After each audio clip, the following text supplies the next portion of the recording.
Hello and welcome to WSA TV, the premier show by Women's Speakers Association. I'm Laura Rubenstein, your host and producer, and today's show is all about self-mastery. And I have two experts here waiting to share their bits and advice and expertise on how to master yourself and what that is. So let's go say hi to them. Let's start with Rita. Hi, Rita. Hey Laura, my name is Rita Garnto. I am the Simple Self-Care Specialist and Stress Strategist. I am author of Simple Self-Care Save Me, and I can be found at simpleselfcare.net. I love the alliteration there. Welcome. Thank you. I'm so happy to be here. Thank you. Great to have you. And hi, Kamini.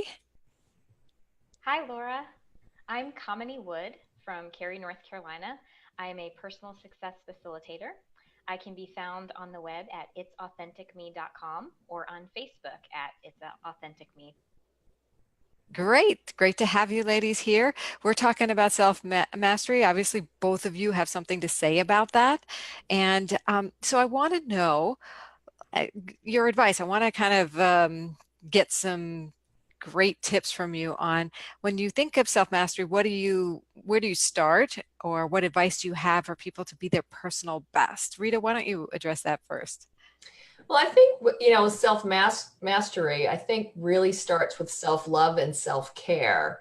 And with all the women that I've spoken to, we have a tendency to put ourselves on the bottom of the to-do list. So it's really being aware of the simple things you can do to take care of yourself.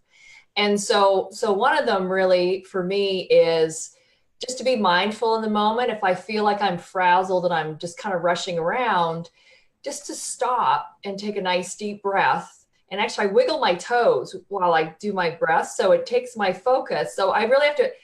I had one client say, well, I can't wiggle my toes and breathe at the same time, but practice makes perfect. So really being aware of, okay, I'm kind of reaching my max right now. I need like a little timeout, just like we give our kids. That's great. A little distractor in there for you, but yet giving you the stress break you need. And so self-mastery begins with or includes self-care is what I'm getting from your advice. Absolutely. And self-care is not just doing something nice for yourself, but it is, if you think of breathing, is a really nice thing to do for yourself. Well, a nice thing with a deep breath, it really activates the other nervous system. So when we're stressed and we're frazzled, we're in the fight or flight. And so adrenaline and cortisol, all that stuff's going on and our heart rate's going up. But if we really be mindful and focus on just stopping and pausing and taking a deep breath, we can actually help our cell bodies to switch over to that other nervous system where we're doing the opposite, where we're actually bringing everything down and relaxing. Oh, So it's beautiful. keep it simple, sweetie. And keep it simple, sweetie. I love that. I love the alliterations again. That's great. And that's a great marketing and making yourself memorable and your mottos memorable and things we can do for that. Thank you. So, Thank you. Kamini, I also wanted to jump over to you and ask about what do you think people can do to create self-mastery and be their personal best? So, for me, self mastery is learning and embracing self leadership. And what that means is really allowing space for emotions. I find that as women, sometimes we tend to suppress our emotions. So, it's allowing yourself the space to feel your emotion, letting the emotion crest and then recede. It's allowing yourself to learn non judgment, which to me again means not having an attachment or trying to fix the emotion that you're feeling, but rather giving yourself the space to just have the emotion. And then also learning self compassion. There's a lot of talk about self esteem and self confidence, but learning self compassion, which is learning to say, I'm okay. If I made a mistake, it's really okay. And learning to love yourself. And those three things combined lead you on this way to self leadership, this independent um, self, essentially. And that to me means self mastery. And I don't know that people have considered self-leadership, that what that really means. I'm wondering if you could elaborate on what you envision that as. So, in my work, I've worked with a lot of people, and the idea of codependency has come up. And it's not just codependency on another individual, it's also codependency on external validation. So to me, self leadership means learning to be confident in your own decisions, in your own abilities, and learning to live your authentic self. Beautiful. I love that. Being authentic, being self-compassionate from what and loving yourself, giving up that judgment on self, so powerful because I think when we judge ourselves, it's just like when we judge other people, we're putting ourselves down, Mhm. suppressing our full capacity to be fully actualized, fully effective and powerful people in the world. And it's very prevalent among women. And so these tips here that both of you for self-care, taking care of yourself, not judging, giving up that judgment, loving yourself more, being more compassionate, and really coming to a place where you feel free to bring your full self out in the world and be authentic about it. Wow. I mean, like, is that not self-mastery or what? You two are definitely experts. So I want to learn a little bit more about you. And Rita, why don't you tell us about who you work with and what you're passionate about doing with them?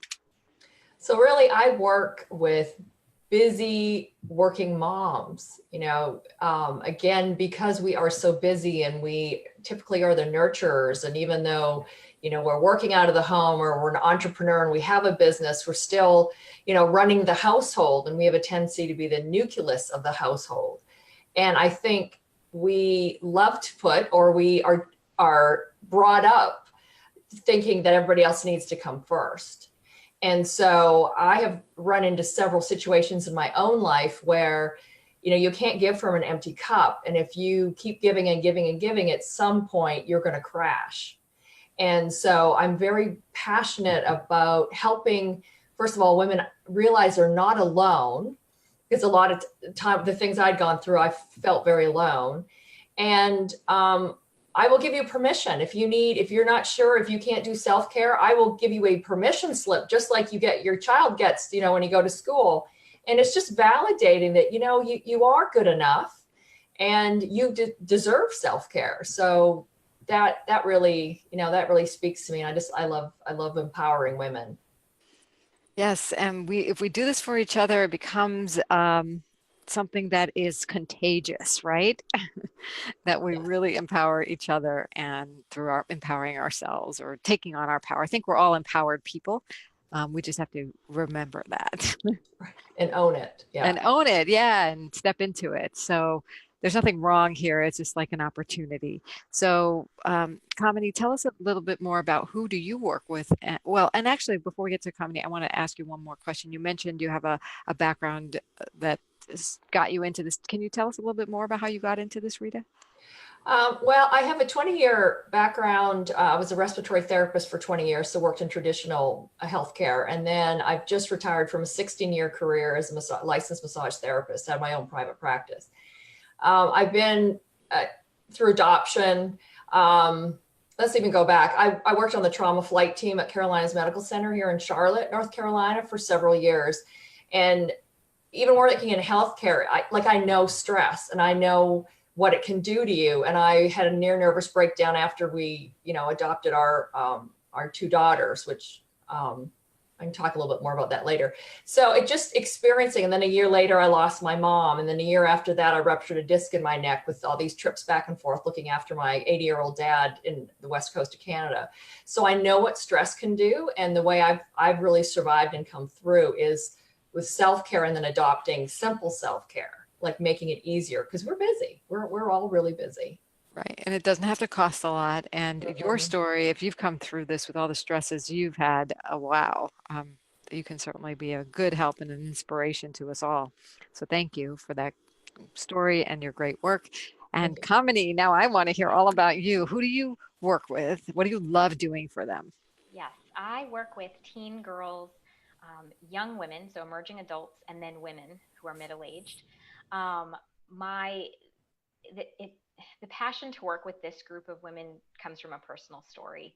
I ended up on this path because I grew up in a small town in Connecticut, and my family was one of two Indian families. So from a very early age, took on this idea that I had to blend in or fit in, and I began to people please and do what was necessary to be accepted. So this idea of external validation was imprinted on me at a very early age. I am now the mom of five, three of which are girls, and they were really the catalyst to show me that my calling is to help other young women realize that they do not need to look to external validation. The power is within them. They are complete. And if they just allow themselves the space to be, they will become the independent individuals that they're meant to be. So tell us about your girls and how the work you do has affected them. It's actually very interesting.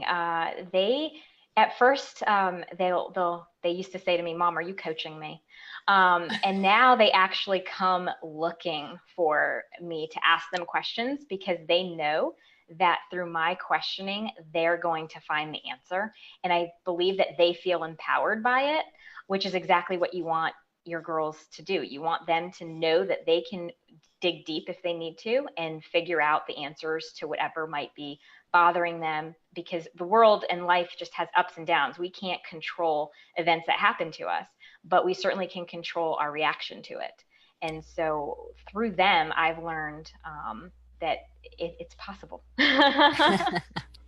Definitely possible. And it's amazing how children are our best teachers and that we can bring out more benefits for them by learning from them and then integrating it and then bringing it back out and modeling it. So what we know is for the best. So wow, way to live and walk your talk, both of you, for taking care of yourself, to bringing that self leadership to yourself.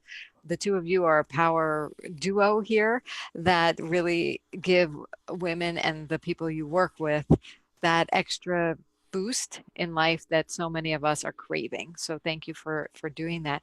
And you know, we here at Women Speakers Association bring together extraordinary women like you. And I wanted to hear about your experience of what value you're already getting or you're seeking out here at Women Speakers Association. So Rita, maybe you can address that. Well, I've been a member for about over a year now, and what I really like is the webinars, the information and support. For so long, like I've mentioned, I was a lone wolf, and I thought I had to recreate the wheel. And now I realize that I can look for women that are doing what I want to be doing or are doing, and I just need help to the next level.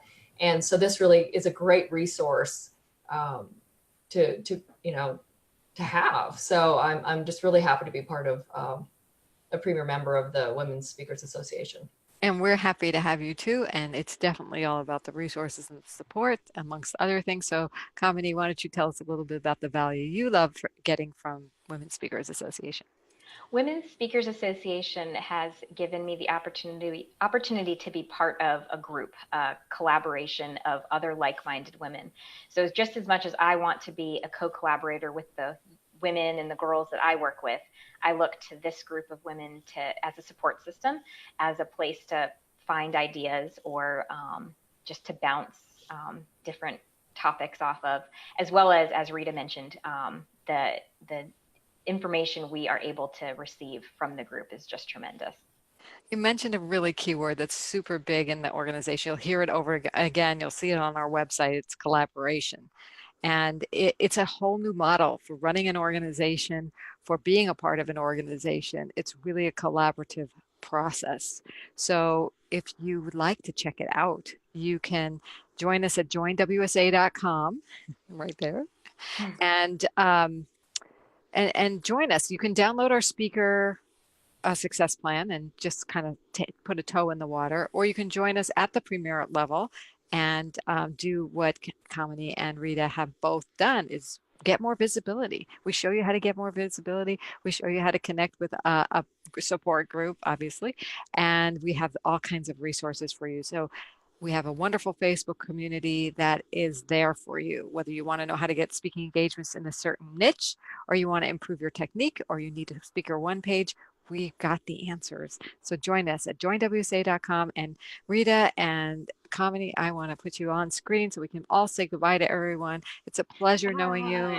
Thank you so much for this wonderful interview. And thank you everyone for watching. We'll be back with another episode of Women Speakers Association's WSA TV's premiere show next week. Bye for now.